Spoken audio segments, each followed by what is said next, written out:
Hi, friends. Now, today we start a very, very interesting chapter and a very interesting um, part of our Indian history. We are going to learn about the freedom movement of 1857 Common Era. CE means Common Era.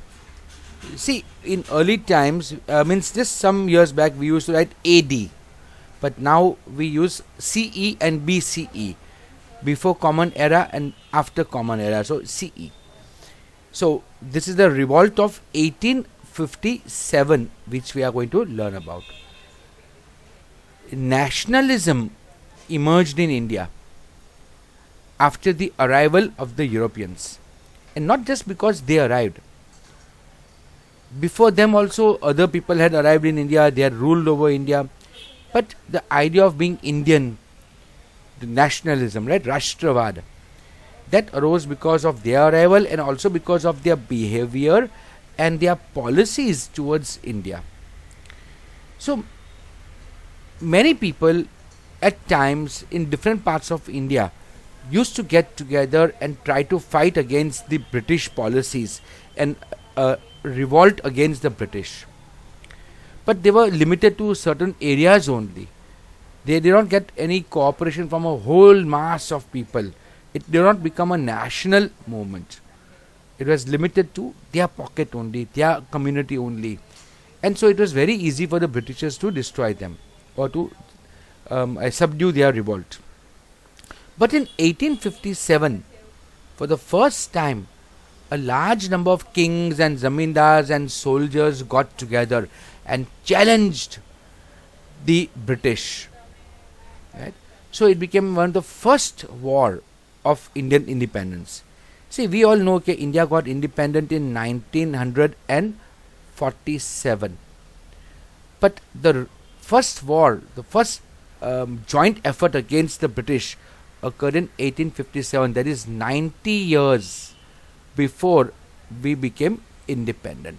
Right?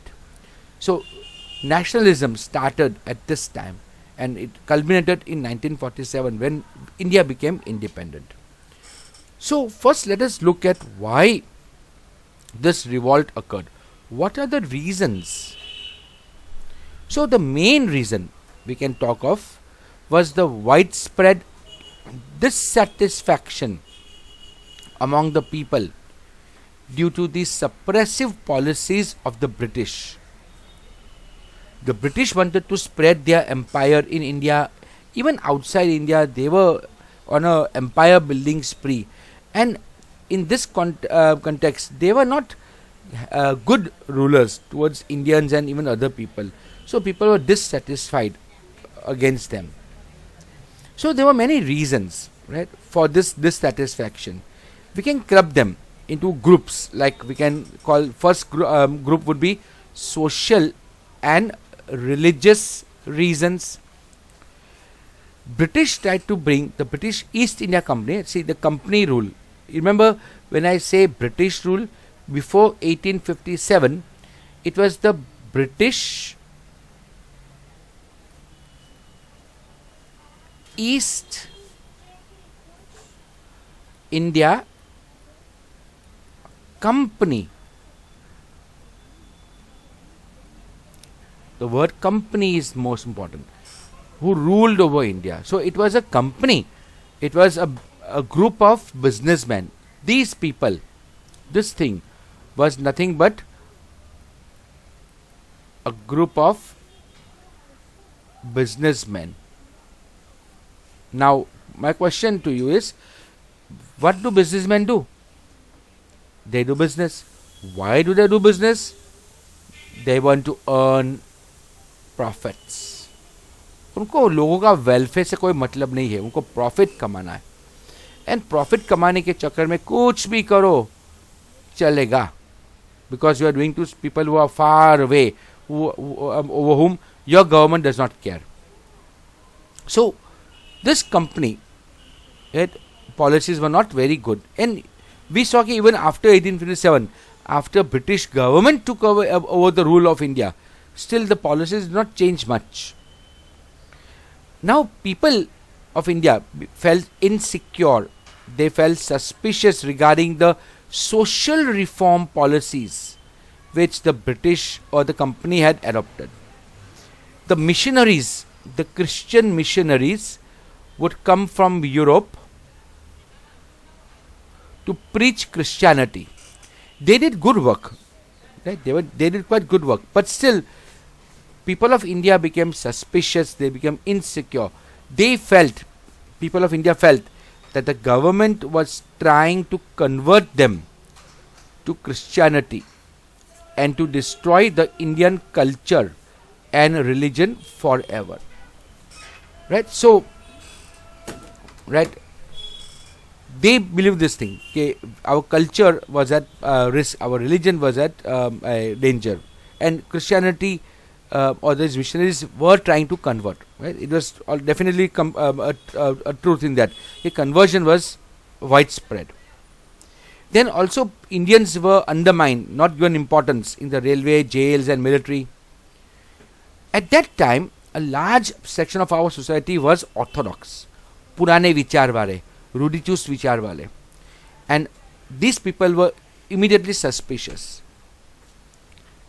So they wanted to remove the British, and so they joined this freedom movement to sustain their socio-religious structure. Okay. Second reason was economic reason. And say the British, I told you earlier, okay, the company wanted to earn profit. Right? They wanted to make England prosperous at the cost of India. उनको India की परी नहीं थी. India बाहर में गया, अपना देश, उनका देश अमीर होना चाहिए. इंडियंस को लूट लो, अपने देश में पैसा लेके जाओ. So what happened? Sections of Indian society became impoverished. Poor हो गए. People became poor. Poverty India में बढ़ गया. Landlords and peasants अपने जमीन खो बैठे. And ये लोग, they were dissatisfied. They participated in the revolt. Third are the political reasons. See, the East India Company acquired Diwani rights, the right to collect revenue, tax, as a result of their victory in the Battle of Buxar of 1764. तो 1757 में battle of Plassey हुआ, 1764 में battle of Buxar, और battle of Buxar के बाद उनको दीवानी rights मिला बंगाल, बिहार और उड़ीसा में, और इससे बंगाल, बिहार, उड़ीसा का बहुत नुकसान हुआ. देन द ब्रिटिश सॉ के यहाँ पे तो रूल करना बहुत इजी है. से ब्रिटिश इंडिया में आए 1610 एंड 1757 तक वो सिर्फ बिजनेस करते रहे. 1764 में बैटल ऑफ बक्सर के बाद वो एक्सपांशन करने बैठ गए, एंड वो 1857 तक पूरा इंडिया पे उनका कंपनी का रूल आ गया. So they started expanding.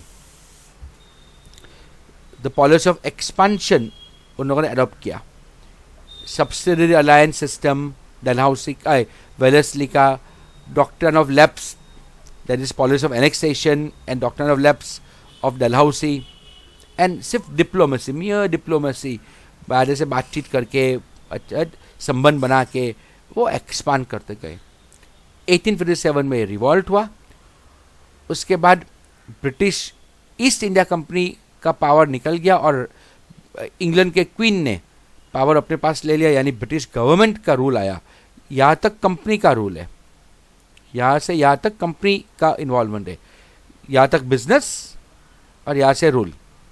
And 1857 to 1947 British government का इंडिया पे rule. So Rani Lakshmibai of Jhansi, Raja Kunwar Singh of Bihar, उनका चला गया था, उनका किंगडम चला गया था, लक्ष्मीबाई का किंगडम चला गया, कुंवर सिंह का जायदाद चला गया. तो they were the victims of this policies. So they also join the revolt to regain their territories. Landlords, peasants यानी फार्मर्स जिन्होंने अपनी जमीन खोदी थी, वो भी रिवॉल्ट में ज्वाइन हुए. देन मिलिट्री रीजन की बात करें, सो इंडिया में अगर देखें तो ब्रिटिश आर्मी थी, बड़ी आर्मी थी, लेकिन उसमें ब्रिटिश ऑफिसर्स जो थे ना एंड सोल्जर्स बहुत कम थे compare to the Indian soldiers. अगर रेशियो की बात करें, इंडियन टू ब्रिटिश सोल्जर का रेशियो ले तो वो 6:1 था. 6 इंडियन (1) ब्रिटिश. तो ब्रिटिशर्स बहुत कम थे, इंडियन ज़्यादा थे, लेकिन फिर भी हायर पोस्ट जो थे मिलिट्री में they were reserve for the British only. Promotion Indians को बहुत कम था, मिलता था. सैलरी में बहुत डिफरेंस था इंडियन और ब्रिटिश सोल्जर में. अगर कंपेयर करें तो Indian soldier, Indian foot soldier नहीं तो पैदल सिपाही है जो नॉर्मल जो सैनिक है, 7 रुपीज मिलता था पर मंथ. Per month. ये तो वड़ा पाव भी नहीं आता आज के जमाने में. ब्रिटिश सोल्जर्स वही लेवल का 150 rupees per month. Now look at the difference. 20 Guna. That 21 times or 22 times that difference. Right? So this and level same, calm same. British soldiers considered Indian soldiers to be low and insignificant. Then कुछ Indian communities में जैसे ब्राह्मणों में और कुछ community में एक restriction था. They were not allowed to cross the sea. दरिया पे जाने का उनको अलाउ नहीं था, धर्म उनको अलाउ नहीं करता था. I don't know why, but ऐसा कुछ मान्यता थी. एंड अगर वो दरिया में चला गया तो उसको आउटकास्ट मानेंगे, उनको उसका जाति उसको लो कर देंगे, उसको अछूत मान देंगे. लाइक जो खलासी थे, जो सी गोइंग पीपल, माछी मार खलासी जो थे, वो लोग लोअर कम्युनिटी के थे, वैश्य एंड शूद्र कम्युनिटी में आते थे. ब्राह्मण और क्षत्रिय कभी भी दरिया में जाता नहीं था. That was belief in north India. लेकिन ब्रिटिश लोगों ने हमारे कस्टम्स को गनकारा नहीं. इंडियन सोल्जर्स को कंपेल किया सी के में क्रॉस करके दूसरी कंट्री में जाके बैटल फाइट करने का ब्रिटिश के लिए. So Indian soldiers too felt that their religion was at stake. See वो हमारे इंडियन सोसाइटी के पार्ट ही थे. भले इंडियन सोल्जर्स ब्रिटिश आर्मी में काम कर रहे थे, लेकिन अल्टीमेटली तो वो इंडियन थे, हिंदू थे, मुस्लिम थे. They had religions and they shared the sentiments of the grief, suspicion and anger as others did. तो उनको भी वही लगता था कि ब्रिटिश लोग हमारी कदर नहीं कर रहे, हमारे धर्म के खिलाफ है, हमारा अपमान करते हैं, हमें अपॉर्चुनिटी आर्मी में नहीं मिल रहा है, वो बेकार है. उससे तो अच्छा हमारे पुराने राजा थे.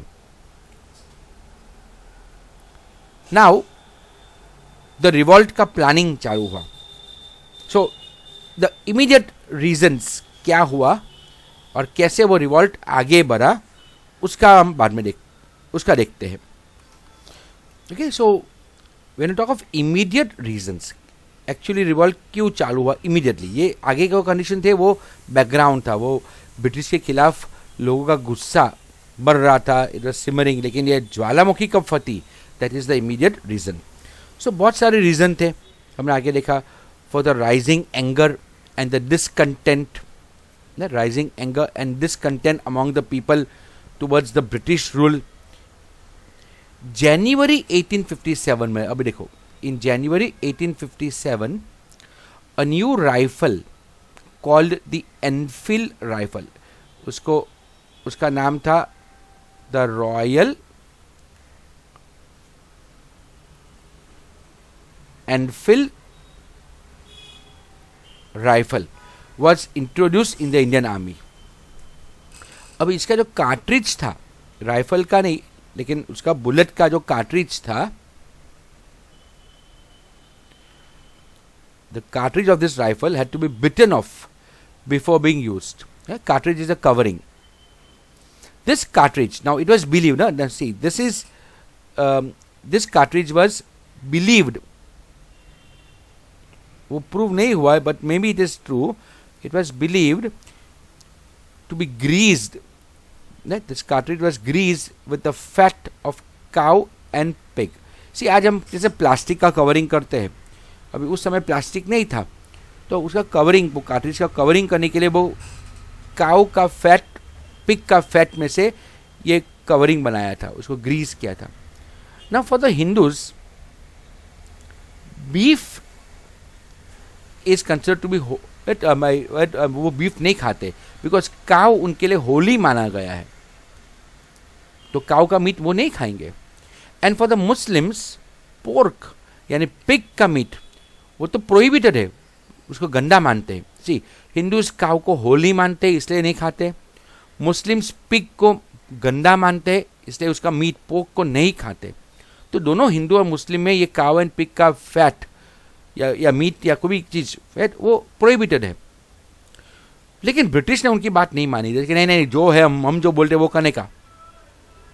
सो दे फेल्ट कि ब्रिटिश हमारी बात नहीं मान रहे, इसका मीनिंग है वो डेलिबरेटली जानबूझ के हमारा रिलीजन को वो डिसैंक्टिफाई करने चाह रहे, हमारे रिलीजन को वो गंदा करने जा रहे, बदनाम करने जा रहे या उसके खिलाफ अवैध हमारे कदम उठा रहे.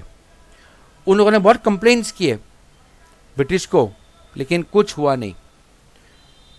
तो बाद में बहुत गुस्सा हो गया लोगों में.